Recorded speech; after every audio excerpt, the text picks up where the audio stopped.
அந்த மாசி படம் இன்னைக்கு அம்மாசை இன்னைக்கு வந்தான். வந்துட்டு 15 நாள் லீவ்ல வந்தான். இங்கிலீஷுக்கு 8ஆம் தேதி அங்க கிளம்பு.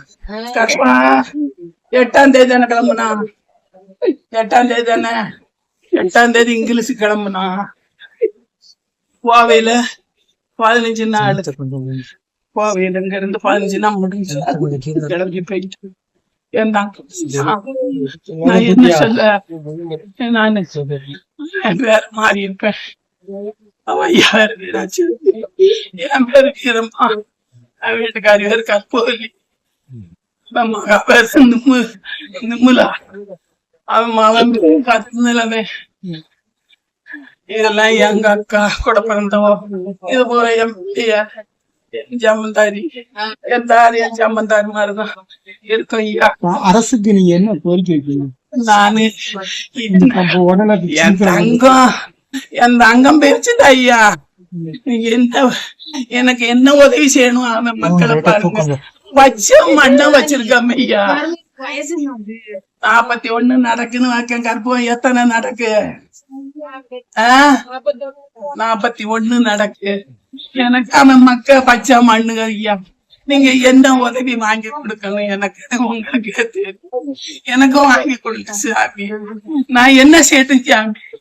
நான் இந்த ஒத்த வீட்டைத்தான் கட்டுனேன், என்கிட்ட வேற எதுவும் கிடையாது.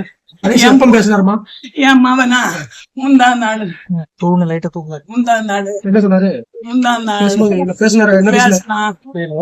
பிள்ளைய பள்ளிக்கூடம் போயிருச்சான்னு கேட்டான். ஐயா இப்பதான் வெளியே இறங்குதாளேன்னு சொன்னேன். அப்பலையே போட்டோம்னா உறக்கம் போயிருமேன்னு சொன்னேன்.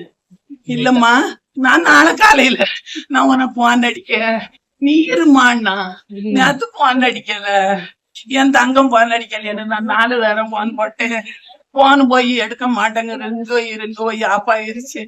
நானும் மண்டேடி 2 நாளைக்கு முன்ன கட்டி காய்ச்சல் அடையிருந்தான். நம்ம பிள்ளைக்கு காய்ச்சல் இருக்கு, நம்ம பிள்ளை காய்ச்சலா கிடக்கு இருக்கு அப்படின்னு.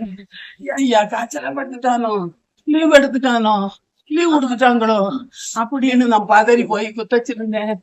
3 மணிக்கு 11 மணிக்கு அவங்களுக்கு எல்லாத்துக்கும் 4 மணிக்கு அங்க படிச்சுச்சான். எனக்கு சொல்லக்கூடாது இருந்துட்டான் ஐயா. எனக்கு 3 மணிக்கு தான் எனக்கு தெரியும் ஐயா.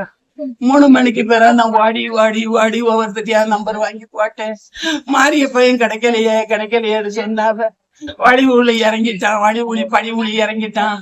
நாங்க குதிக்க சொன்னோம், அவன் குதிக்க மாட்டேன்ட்டான். கால் ஒடிஞ்சிருக்கு, நான் குதிக்கலன்னு சொல்லிட்டான். நாங்க அன்னைக்கு ஓடி கண்ணாடிகளை உடைச்சு குதிச்சிட்டோம்னு சொல்லிட்டாங்க ஐயா. நான் ஒவ்வொருத்தருக்காக போன் போட்டு கேட்டேனே. இன்னைக்கும் டிவில மாரியப்ப வீராசாமின்னு வந்து விட்டுத்தான் என் மருமவன் நம்ம பச்சனை செத்து போயிட்டான்னு என் மாவட்ட சொல்லிட்டான். இந்த மாவட்ட இவன் வந்து சித்தி டிவியில வார்த்தையான்னு கேட்டா. நான் டிவியில பார்த்தமாடா, தம்பி பேர் வந்துச்சுன்னு சொன்னாவள அப்படின்னு கேட்டேன். என் மருமே ஒண்ணுமே இல்லைன்னுட்டாவள. அதுக்கு பிறகுதான் எத்தனாக்கு விவாவை பாத்துட்டு வரேன்னா, விவோ அங்க இல்ல, கேத்தாருக்கு போயிட்டாவே. நான் கேத்தாருக்கு போயிட்டு வரேன் என் மருமையை என்கிட்ட சொல்லிட்டு, எனக்கு கேத்தார்ல இருந்து நம்ம மாறிய நம்மளை கை விட்டுட்டான்னு சொல்லிட்டாவள ஐயா. நான் என்ன ஐயா செய்யட்டும்? நீங்க உதவி எனக்கு எம்பிட்டு வாங்கி கொடுக்கணும்னு உங்களுக்கு தான் தெரியும். பச்சை மக்களை வச்சுக்கிட்டு இருக்கு. எனக்கு காடு கிடையாது, கடை கிடையாது, என்னமும் கிடையாது. அவன் எடுத்து உழைச்சு இந்த வீட்டை கட்டியிருக்கான். எனக்கு எந்த இதுவுமே கிடையாது.